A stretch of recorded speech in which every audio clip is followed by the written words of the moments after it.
World War II was the most devastating conflict in human history, and few armies left as lasting as an impact on military doctrine as the German Wehrmacht. From the early blitzkrieg strikes in Poland and France to the brutal street fights of Stalingrad, German tactics shaped the course of the war and continued to be studied in military academies today. In this video, we'll break down the core tactics of the German military during World War II, what made them effective, where they failed, and how their strategies evolved over 6 long years of conflict. Following World War I, Germany was forbidden from maintaining a large army. But within these constraints, the German General Staff focused on quality over quantity. The Reichswehr trained its officers rigorously, emphasizing flexibility, initiative, and decentralization command. Principles that would define German tactics in World War II. This concept became known as Auftragstaktik, or mission-type tactics. Instead of giving strict orders, commanders outlined objectives and let subordinates decide how to achieve them.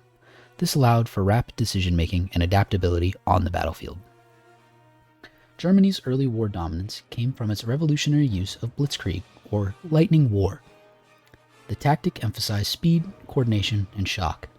It began with airstrikes and artillery to disrupt enemy lines. Fast-moving panzer divisions then broke through the weak points, followed by infantry to exploit and secure the gains. The goal: encircle and destroy enemy forces before they could react. Radio communication was key. German tank crews had radios long before their Allied counterparts, allowing real-time coordination. Air support from Stukas ensured enemy defenses were softened and demoralized. Blitzkrieg worked brilliantly in Poland, France, in the early stages of Operation Barbarossa, but it wasn't invincible. As the war dragged on, Germany faced better prepared enemies. Blitzkrieg tactics had to evolve. In urban combat, such as Stalingrad, the Germans relied heavily on close-quarters infantry coordination. Engineers with flamethrowers and grenades cleared buildings. Snipers and machine guns covered narrow streets. However, without air superiority or supplies, even elite units were ground down. On the defensive, German units became masters of layered defensives. They created fallback positions, used terrain effectively, and employed deadly weapons like the MG42 machine gun, nicknamed Hitler's buzzsaw, for its terrifying firing. In Normandy, small German units used the bocage, dense hedgerows, to ambush Allied tanks. Combining with Panzerfaust, with hit-and-run tactics, it slowed down even the most powerful advances.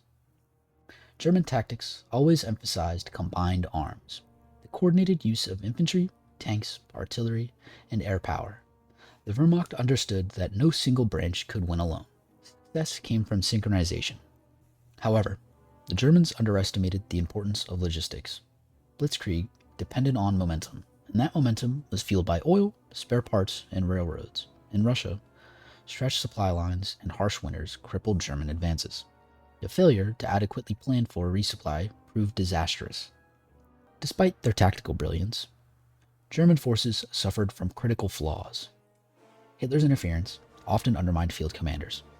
Strategic objectives were changed impulsively, draining resources and disrupting plans. Meanwhile, Germany's reliance on elite units like the Waffen-SS created a two-tier army that sometimes led to internal friction. While early war tactics were agile and modern, they became less effective as enemies adapted. The Soviet Union, the US, and Britain learned from German methods and responded with overwhelming material superiority and their own combined arms doctrines. German military tactics in World War II are undeniably innovative. Auftragstaktik, Blitzkrieg, and the combined arms warfare set new standards for military operations. But tactics alone don't win wars. Strategy, logistics, industrial power, and political leadership matter just as much. And in these areas, Germany ultimately fell short. Still, the Wehrmacht's battlefield methods continue to influence military thinking today. Their success and failures offer crucial lessons for any nation that hopes to fight and win in the modern age. Thanks for watching, and if you've enjoyed this video, please be sure to like, comment, and subscribe for more deep dives into military history.